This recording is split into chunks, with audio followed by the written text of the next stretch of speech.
If losing a pet feels unbearable, like a part of you has been ripped away, there's actually a reason for that. And it's not because you're too emotional or you were too attached to your pet. No, it's because this kind of grief runs so much deeper than what most people actually realize.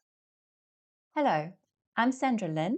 I'm a regulation-based pet loss grief specialist, and I help and support people navigating the loss and grief that comes with loving and losing a beloved animal companion.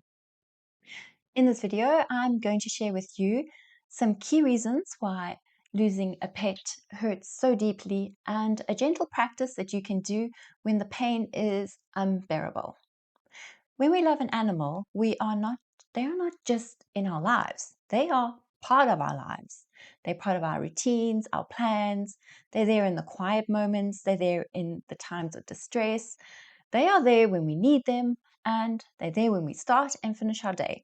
They literally become part of how we feel safe and seen and secure in the world. And over time, your body begins to recognize them as a constant.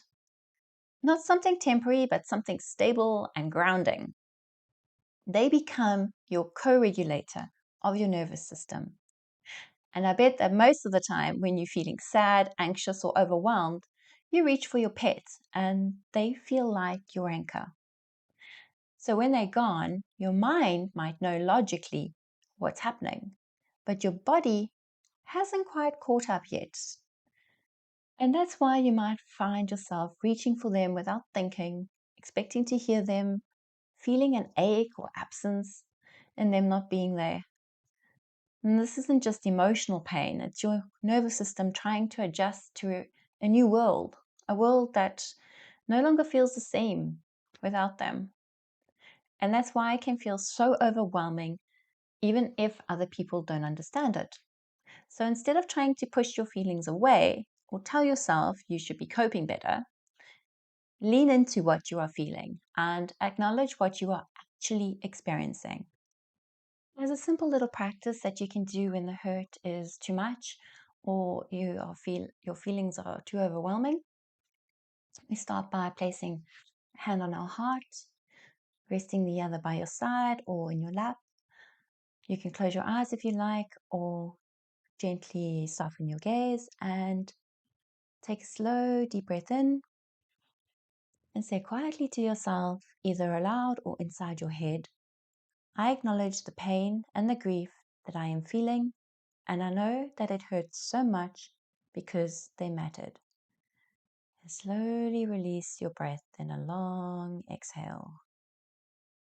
Again, taking a deep breath in and say quietly to yourself, I accept and acknowledge that my body is adjusting to something it's not ready for, and that's okay. You can continue either alternating the phrases or choosing the one that feels most aligned to how you feel, or perhaps you'd like to create your own. So, to repeat, take a deep breath in. I acknowledge the pain and grief that I am feeling and know that it hurts so much because they mattered. Deep breath in. I accept and acknowledge that my body is adjusting to something it's not ready for, and that's okay. And out. One last time.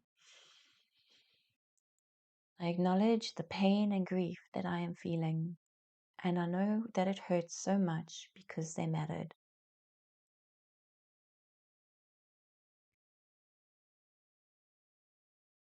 I accept and acknowledge that my body is adjusting to something it's not ready for, and that's okay. And release. You can continue either alternating the phrases, choosing the one that feels most aligned to how you are feeling, or create your own. You can repeat this breath mantra routine for around six or more rounds until you feel calmer and more settled. You can repeat this as many times as you like throughout your day, and return to it whenever the pain is feeling overwhelming. Perhaps before you go to bed at night, it's something that you might try to relax you a little. Remember, you're not fixing your grief or diminishing it, but simply acknowledging it, and by doing that, it becomes less overwhelming to carry. Grief like this isn't a sign that something is wrong with you, but it's a reflection of a bond that was real and steady and deeply, deeply felt. So please remember that. And the intensity of what you're feeling is not something you need to escape from. It's something you can learn to move through at your own pace, practicing a bit of self-love and self-compassion and kindness towards yourself. If you're trying to understand what you're feeling right now, I share more support like this through my writing and videos, as well as one-to-one pet loss support sessions. You can find a link below to my Substack article where I go deeper into this topic. And if you found this video helpful, please like and subscribe to the channel. Your support allows the algorithm to push my content and hopefully reach more people in need of support. Comment below if you found this practice helpful. I'd like to hear from you, as well as if you would like me to cover any other topics. And remember, if you need a space where this kind of grief is understood, know that you are always welcome here. With warmth and love, until next time.